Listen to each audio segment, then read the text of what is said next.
은혜 받을 하나님의 말씀은 레위기 4장 1절에서 35절까지 말씀입니다.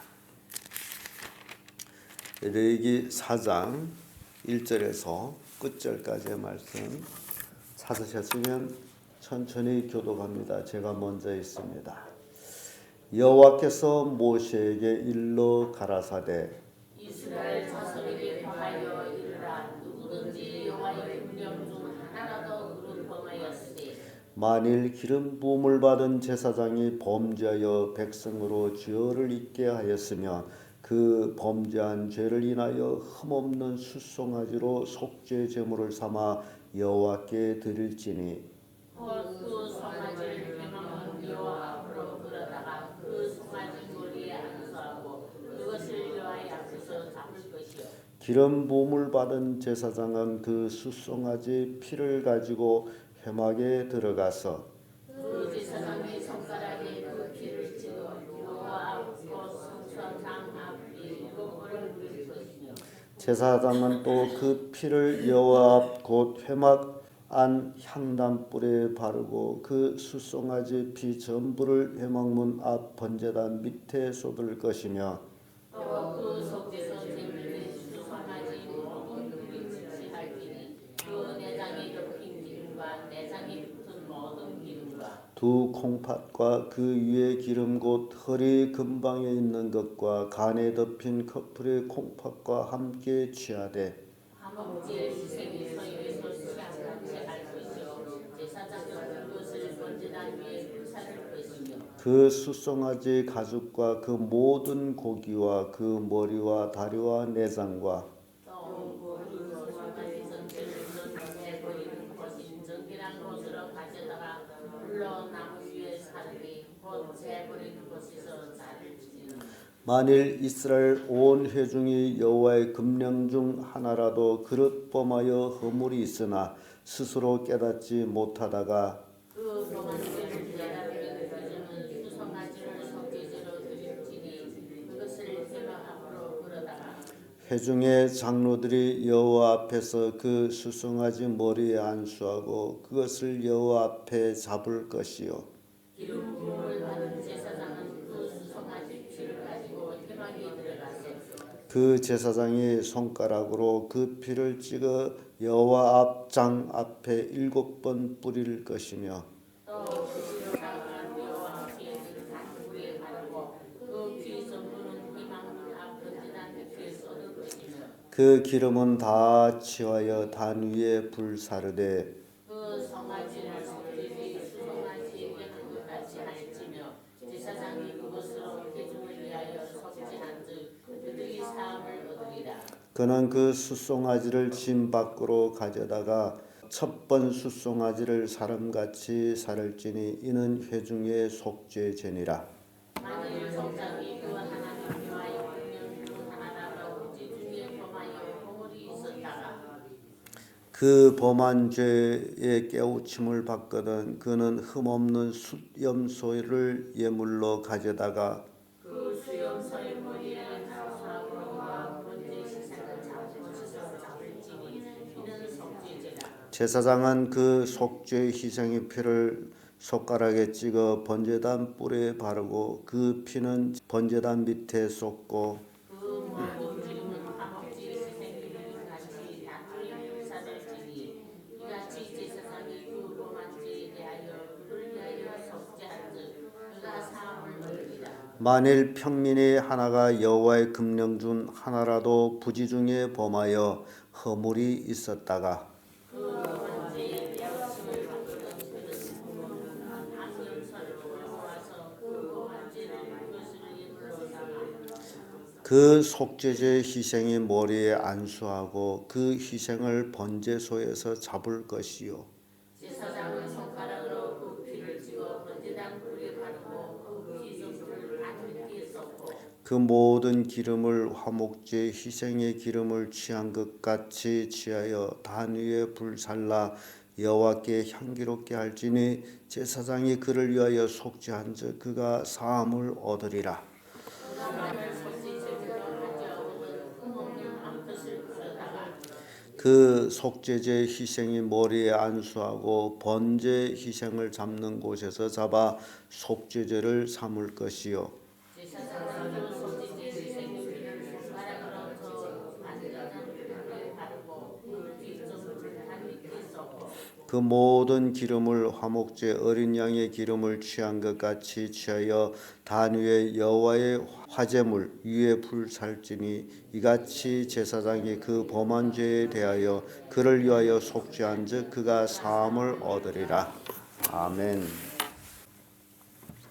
네, 이 말씀으로 속죄제 이런 제목으로 말씀을 나누겠습니다. 우리는 제일 처음 번제에 관해서 살펴봤습니다. 그리고 나서 소제, 그리고 나서 화목제, 이제는 속죄제, 이렇게 제사, 네 번째 제사 속죄제를 살펴봅니다. 이 속죄제라는 의무제로서 범죄한 자는 누구나 드려야 되는 제사입니다.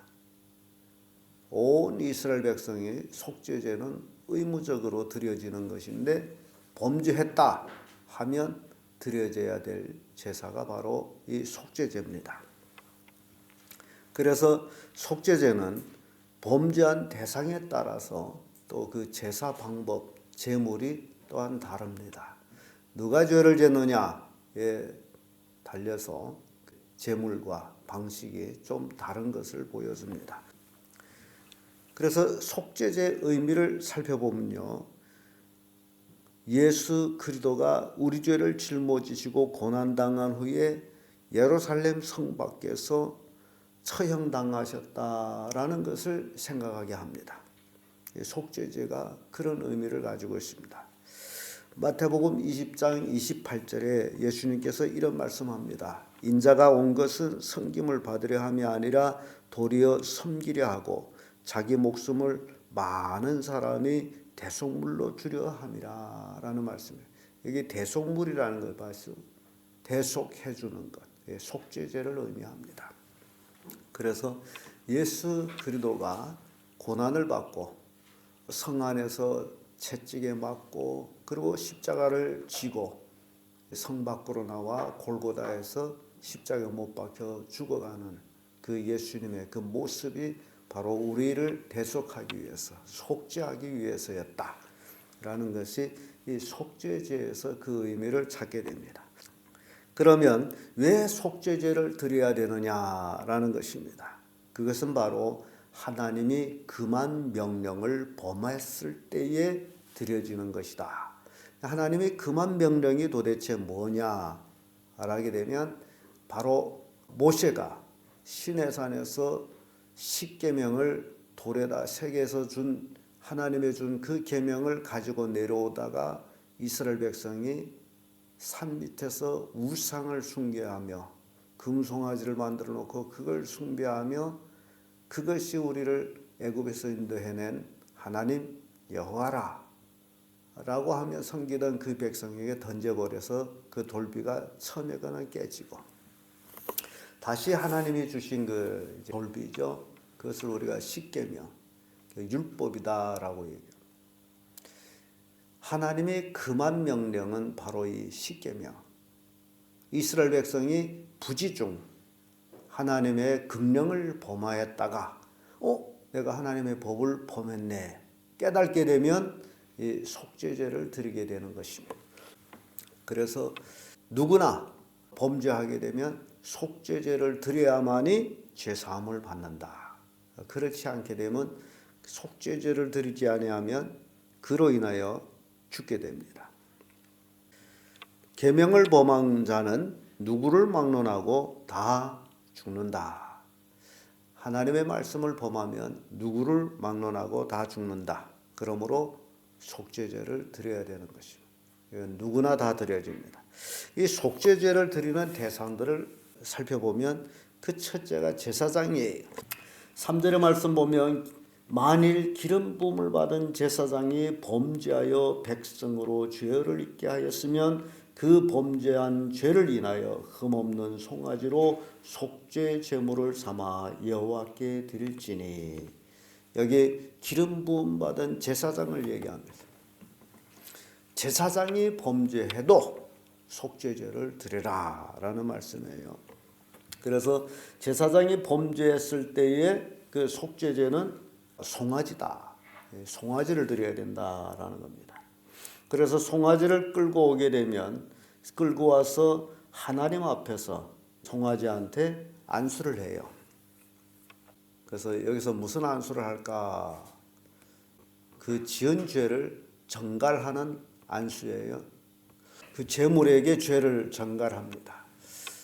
그래서 제사장이 죄를 짓고 그 송아지를 끌고 와서 송아지 머리에 안수할 때 내가 지은 죄가 송아지한테 전갈이 되고, 그리고 그 송아지는 그 죄를 가지고 하나님 앞 회막 앞 문 앞에서 죽임을 당하고, 그래서 그 죽임을 당한 그 송아지 내장에 속한 콩팥, 기름 등 부분에 속한 기름, 아무튼 내장에 있는 모든 기름들을 다 화제로 화목제로 드리듯이 번제단 위에서 사르고, 그리고 나머지 부분은 회막 바깥 재를 던지는 곳, 그곳에 와서 나무에다 다 태워버립니다. 이게 제사장이 범죄했을 때에 하는 것인데, 제사장이 범죄했을 적에는 또 그 피를, 그 송아지 피를 받아가지고 회막에 들어가서, 성소에죠. 성소에 들어가서 그 성소와 지성소를 막은 그 휘장에다가 피를 손가락에 찍어서 7번 뿌립니다. 그리고 휘장 앞에 있는 분향단에 4뿔이 있었죠. 그 뿔에다가 피를 바르고, 그리고 나머지 피는 번제단 밑에 이제 쏟게끔 되어 있습니다. 그래서 내장 화목제 드리듯이 단에 사르고, 나머지는 가죽이나 머리나 모든 것들을 다 바깥에 내다가 태워버리죠.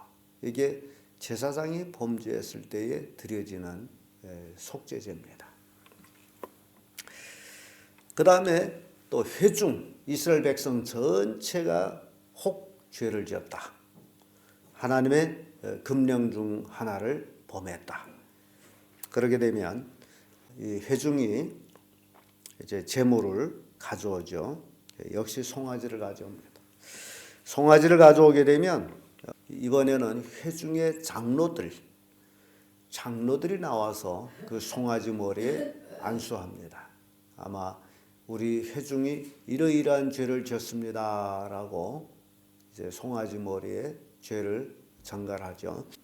그리고 그 송아지를 잡아서 이제 그 피를 기름 부은 제사장이 받아서 회막에 들어가서 휘장에 7번 뿌리고, 그리고 분향단 뿌리에 바르고, 그리고 제단 밑에 쏟고, 그리고 제사장이 범죄했을 때와 똑같이 단에 살을 거는 사르고, 그리고 밖에 나가서 살을 것은 사르는 것이 회중이 죄를 지었을 때. 그 다음에 또 이제 족장이 죄를 지었을 때에 또 속죄제를 드려야 되는데, 그때 제물은 수염소입니다. 족장이 죄를 지었을 적엔 수염소를 드립니다. 그래서 그 죄 지은 족장이 나와서 그 수염소의 머리에 안수하고, 그리고 그 수염소를 잡아서 그 피를 번제단 뿔에 바르고, 그리고 피를 제단 밑에 쏟고, 모든 기름은 화목제를 드린 같이 드리고, 나머지는 바깥에 나가서 이제 사르는 것은 똑같습니다. 그리고 나서 평민이 죄를 지었을 때, 보통 백성이 죄를 지었을 때, 이때는 제물이 어린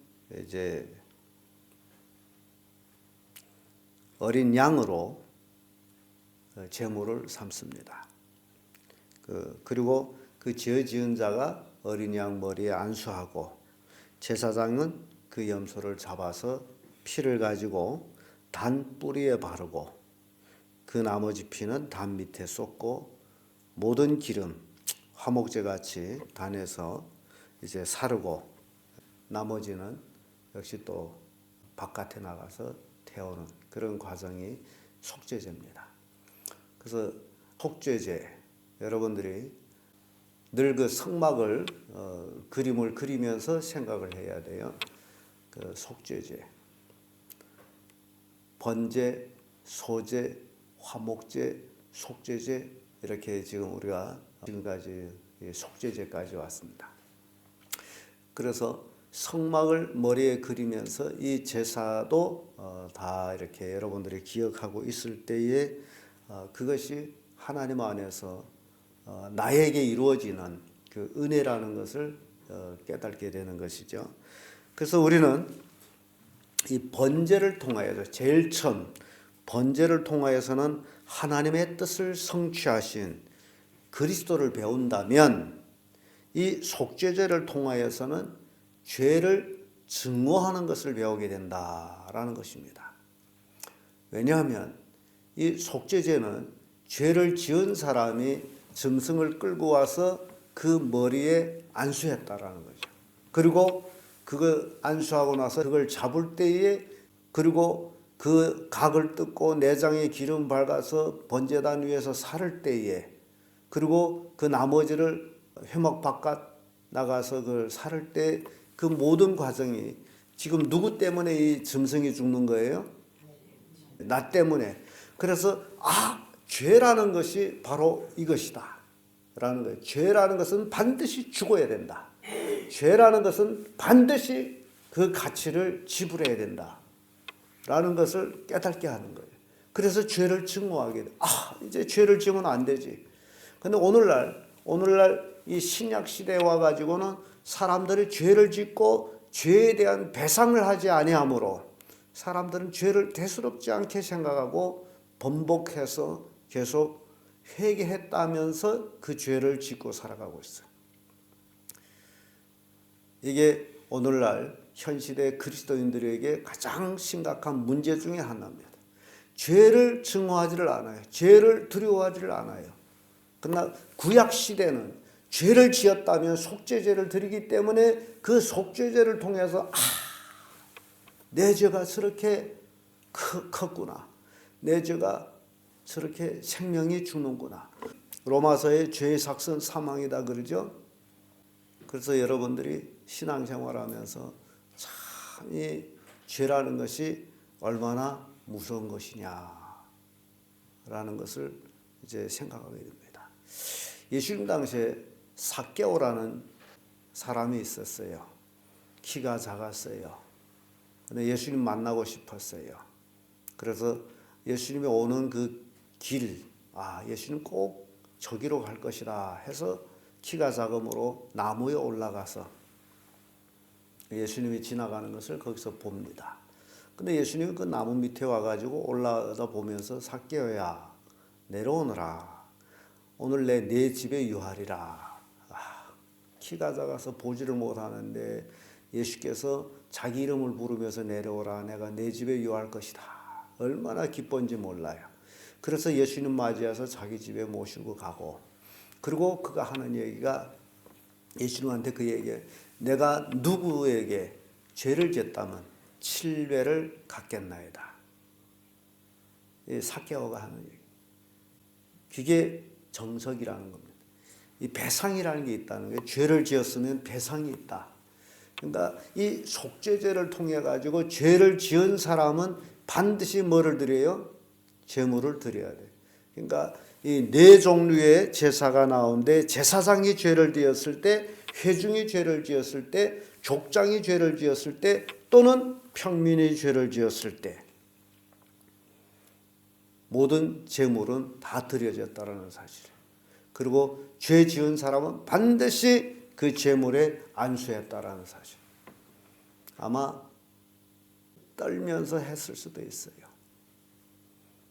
왜냐하면 죄를 짓긴 짓는데 그것이 죄라고 생각지 못하다가 어느 날 갑자기 하나님의 금령을 내가 범했네. 그러면 그때 당시에 죄를 범했다 할 적에는 마구 죽어나갈 때란 말이죠. 하나님이 직접 죄 지은 사람 막 죽였어요. 그러니 얼마나 두려워요. 빨리 속죄 제물을 드려야지 하고서 제물을 끌고 오는 거예요. 이게 그때 당시의 상황이에요. 오늘날 그리스도인들이 죄의 심각성을 싹 망각하고 살아갑니다. 죄를 밥 먹듯 먹습니다. 그러면서도 자기가 하나님의 자녀라고 합니다. 여러분, 이 속죄죄는 바로 이런 것들을 우리가 깨닫게 하고 죄를 증오하게 된다. 그래서 다시 그 죄를 짓지 않도록 하는 것이 속죄죄가 드려지는 의미를 담고 있습니다. 그래서 번제를 통하여 하나님의 뜻을 성취하는 그 지도를 배운다면 속죄를 통하여서는 죄를 증오하는 법을 배운다. 오늘날 현 시대 그리스도인들은 죄를 증오하고 미워하고 멀리해야 될 그런 시대에 살고 있다는 사실입니다. 죄라는 것이 얼마나 무서운 것인지를 깨우쳐 주는 거예요.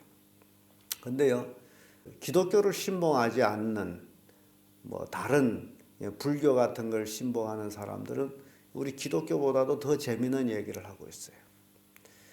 그 사람들은 뭔 얘기하느냐? 악하게 살지 말라, 죄를 짓지 말라라는 원인은 네가 혼자서 죄를 짓는 것 같지만은 네가 모르는 눈이 네가 죄를 짓고 있는 것을 보고 있다. 그러므로 그 죄가 남을 해한 죄라면 반드시 너는 보응을 받는다.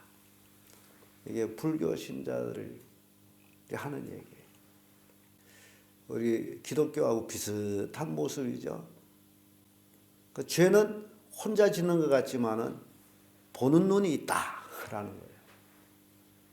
그래서 이 죄 지은 사람들이 나중에 지멋대로 살다가 죄를 지었다 할지라도 나중에 죽을 임박에 가서는 안절부절 못한답니다.